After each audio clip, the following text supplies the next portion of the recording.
पहला मंत्र,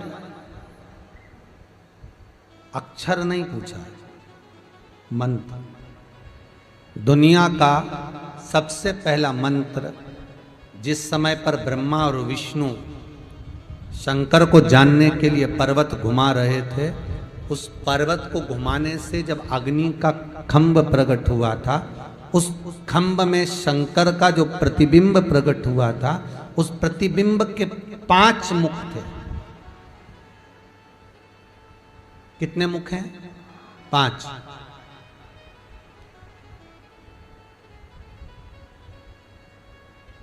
उस प्रतिबिंब के 5 मुख,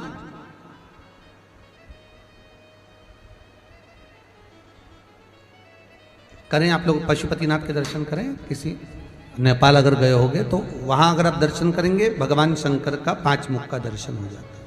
ठीक है,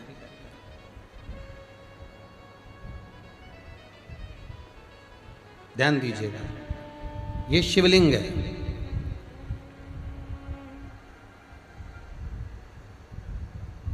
इसका जो भाग है मध्य, जब भगवान ब्रह्मा और भगवान विष्णु ने जब मंथन किया, उस मंथन में जो अग्नि का खंभ प्रकट हुआ, उस खंभ में से सबसे पहला शिवलिंग प्रकटा था।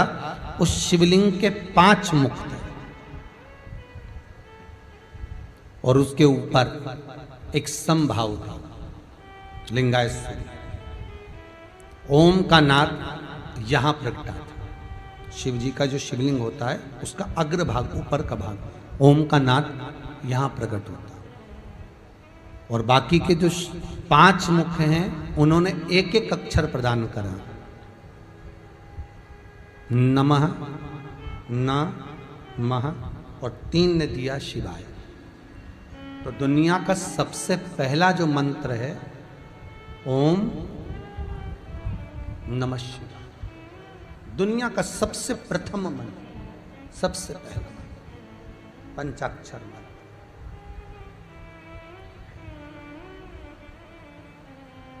अब एक प्रश्न सामने आता है, जो सुबह किसी ने एक लेटर दिया था, पत्र दिया था, उसका अनुमोदन हुआ कि शंकर भगवान को जो भी सामग्री चढ़ाई जाती है, शिव जी को हम जो भी सामग्री चढ़ाते हैं, तो शंकर भगवान का जो शिवलिंग है जहां रखा हुआ है, शंकर भगवान को अगर कोई सामग्री चढ़ाना हो तो ये जो गोल जलाधारी है और ये चरण है जहां से पानी गिरता है, तो अगर हम शंकर जी को कुछ चढ़ाएं तो क्या यहां चढ़ा दें जहां पार्वती जी का हस्त कमल है, या शंकर भगवान को हम कुछ सामग्री चढ़ाएं तो जो उनके चरण है जहां से जल नीचे की ओर जा रहा है वहां चढ़ा दें,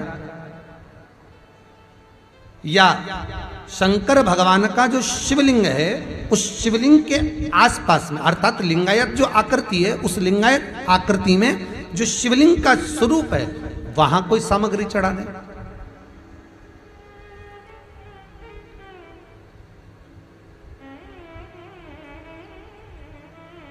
स्वीकार करेंगे भगवान? शिव महापुराण का संवाद कहता है, लिंग पुराण में लिखा है कि जो शिवलिंग होता है, जो भी वस्तु हम चढ़ाते हैं भगवान को, वो इस शिवलिंग के, इस लिंग के ऊपर, इसके ऊपर समर्पित करते हैं ना। उसका कारण क्या है? क्या कारण हो सकता है उसका? शिव महापुराण में वर्णन किया, लिंग पुराण में वर्णन किया, स्कंद पुराण में आया और नर्मदा पुराण में आया कि जब हम जहां से ओम प्रगटा है, जहां से ओम बिंदु का प्रागट्य हुआ, उस ओम बिंदु पर जब हम कोई सामग्री समर्पित करते हैं तो वो सामग्री केवल एक देवता की नहीं रहती, वो 33 कोटि देवताओं को समर्पित हो जाती है। 33 कोटि देवताओं को समर्पित हो जाती है। ओम बिंदु का नाद, ओम का स्मरण 33 कोटि देवताओं का स्मरण को वर्णित कर देता है।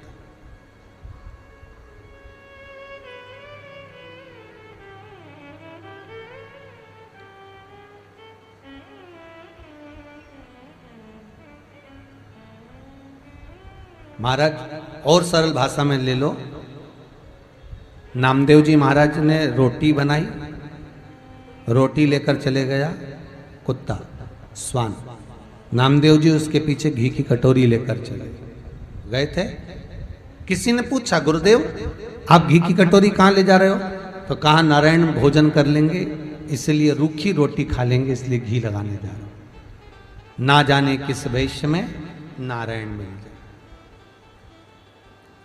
पूरे प्रतिबिंब में एक स्थान शिवलिंग का जो ऊपर का भाग है वो महाराज स्वयं 33 कोटि देवताओं का स्थान है। शंकर के साथ में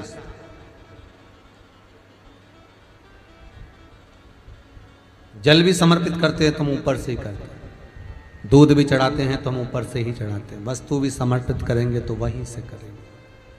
अब कितना अंतर है आप देखिएगा जरा। हो राम मंदिर में जाओगे, कृष्ण मंदिर में जाओगे, देवी मंदिर में जाओगे, शनि महाराज के मंदिर में जाओगे, बृहस्पति के मंदिर में जाओगे, दत्त मंदिर में जाओगे, जिस मंदिर में जाओगे वहां पर जो चीज भी चढ़ाओगे वो चरणों में चढ़ाओगे।